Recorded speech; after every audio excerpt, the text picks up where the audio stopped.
প্রয়াত অধ্যক্ষ বিশ্ববন্ধু সেনকে শেষ বিদায় জানালো রাজ্য বিধানসভা। এদিন বিধানসভায় প্রয়াত অধ্যক্ষকে শেষ শ্রদ্ধা জানাতে উপস্থিত ছিলেন রাজ্যপাল, মুখ্যমন্ত্রী থেকে শুরু করে বিরোধী দলনেতা, রাজ্য মন্ত্রিসভার সকল সদস্য, প্রায় সব দলের বিধায়করা। বিধানসভা থেকে প্রয়াত অধ্যক্ষের মরদেহ নিয়ে যাওয়া হয় বিজেপি রাজ্য দপ্তরে। সেখানে দলীয় নেতৃবৃন্দ তাকে শেষবারের মতো শ্রদ্ধা জানান।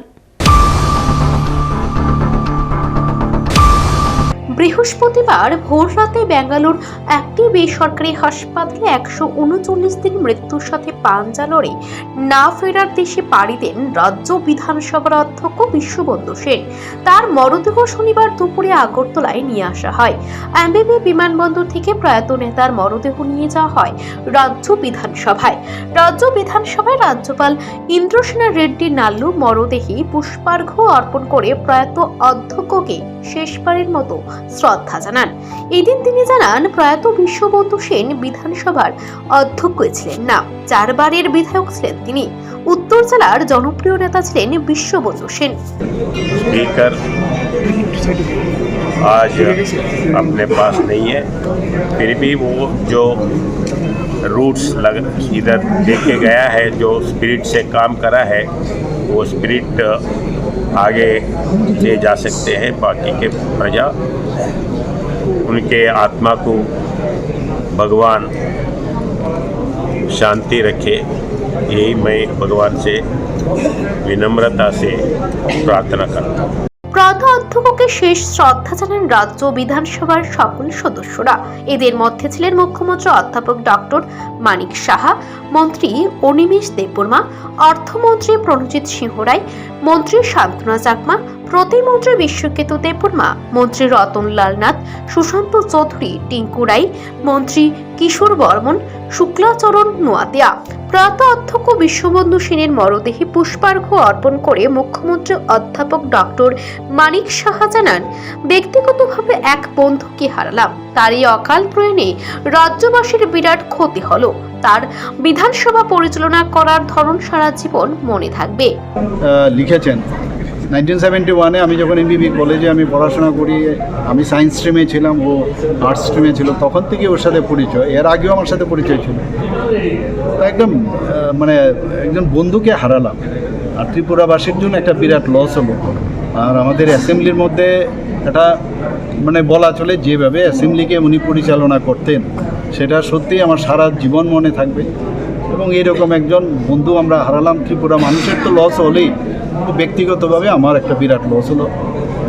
আমি যেখানেই যাক, যেখানেই গেছেন, আমি ভগবানের কাছে প্রার্থনা করি, ওনার আত্মার সদ্গতি কামনা করি। এদিন মন্ত্রী অনিমেষ দেববর্মা বলেন, প্রয়াত বিশ্ববন্ধু সেনের সাথে দীর্ঘদিনের সম্পর্ক ছিল তার। খুব মিষ্টভাষী লোক ছিলেন তিনি। একজন ব্যক্তি, আমার সাথে ওনার প্রায় 25 বছরের পরিচয়। শুরু থেকেই খুব মিষ্টভাষী লোক ছিলেন উনি।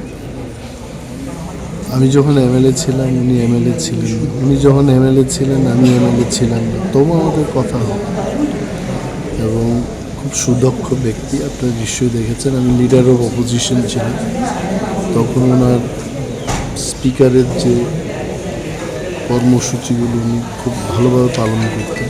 এদিন বিধানসভায় দাঁড়িয়ে বিরোধী দলনেতা জিতেন্দ্র চৌধুরী বলেন, রাজনৈতিক জীবনে তার সাথে প্রয়াত বিশ্ববন্ধু সেনের অনেক টুকরো টুকরো স্মৃতি আজ তার মনে পড়ছে। খুব খারাপ লাগছে। তার পরিবার পরিজনদের প্রতি গভীর সমবেদনা জ্ঞাপন করেন বিরোধী দলনেতা। অনেক সময় বলতেন আমাদের নেতাদেরকে, কেন আমাকে নেতা বানানো হচ্ছে না, তো তারা করেননি, কিন্তু আপনি ঠিক চিনেছেন, এই জন্য আজকে আমি যাই হোক এরকম অনেক টুকরো টুকরো এই কী বলি স্মৃতি ভেসে উঠছে। আজকে তিনি নেই, খারাপ লাগছে।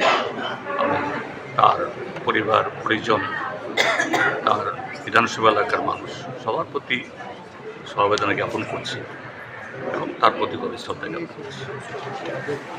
এদিন বিধানসভায় দাঁড়িয়ে বিধায়ক রতন চক্রবর্তী জানান, ছাত্র অবস্থায় তিনি বিশ্ববন্ধু সেনকে রাজনীতিতে টেনে আনেন। অনেক চঞ্চল থাকলেও মেধাবী ছিলেন। প্রয়াত বিশ্ববন্ধু সেনের সাথে গভীর ও নিবিড় সম্পর্ক ছিল তার। বিধায়ক রতন চক্রবর্তী বলেন, বিশ্ববন্ধু সেনের অকাল প্রয়াণে তার ব্যক্তিগত জীবনে এক বিরাট শূন্যতা সৃষ্টি হয়েছে। ছাত্র রাজনীতির সঙ্গে জড়িয়ে আমার নেতৃত্বেই কাজ করেছে দীর্ঘদিন।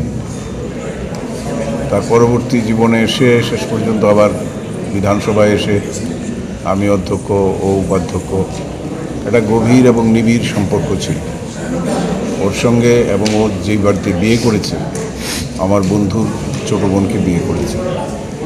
ওর শ্বশুরবাড়ির দিকেও রিলেশন, ওর দিদি যিনিও প্রয়াত হয়েছেন, উনিও আমাদের সঙ্গে একসঙ্গেই কংগ্রেস রাজনীতি করেছেন। তো সেই হিসেবে মানে দীর্ঘদিনের সম্পর্ক কি বলবো। তো আজকে স্বাভাবিকভাবেই ওকে হারানো আমার ব্যক্তি পারিবারিক জীবনে যেমন একটা গভীর শূন্যতা তৈরি করে। এদিন বিধানসভা ভবন থেকে প্রয়াত অধ্যক্ষের মরদেহ প্রদেশ বিজেপি কার্যালয়ে নিয়ে যাওয়া হয়। বিজেপি রাজ্য দপ্তরে তাকে শেষ শ্রদ্ধা জানান মুখ্যমন্ত্রী অধ্যাপক ডক্টর মানিক সাহা, বিজেপি নেতৃত্ব জহর সাহা, সুবল ভৌমিক, বিল্লাল মিয়া, অন্যান্য নেতৃবৃন্দ ও সহকর্মী সমর্থকরা। বিজেপি রাজ্য দপ্তর থেকে তার মরদেহ নিয়ে যাওয়া হয় ধর্মনগরে। Bureau report, Asian Times.